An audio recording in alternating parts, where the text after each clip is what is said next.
Hvorfor er det så fedt at være talknuser? Man skal have det der gen i sig, hvor man kan få armene helt op over hovedet, og ens dag bare bliver bedre, når banken pludselig stemmer, ikke?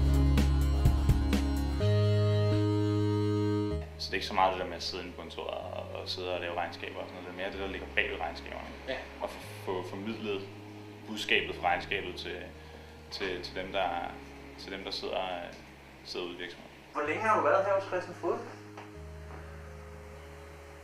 17 år. 17. Det er det. Det er det. Hvad giver det, hvis jeg trækker momsen fra? Ja, så giver det 14. 13 i dag. Det må du ikke spørge om. Vi regner ikke så meget i hovedet, hvis vi kun går det. Okay. Hvad det giver? Jeg ved ikke, om det kan give så meget. Jeg er ikke momsregistreret. Hvorfor skal jeg blive elev hos Christian Fod?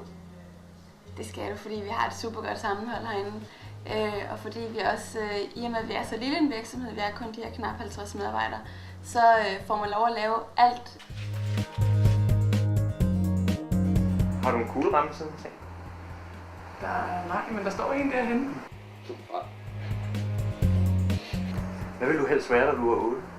Jeg var 8. For at det ikke skulle være løgn, så ville jeg faktisk være revisor. Sportsmand. Hvad vil du helst være, når du bliver voksen? Lystfisk. Professionel. Så vil man jo stadig være politimand, ikke? Men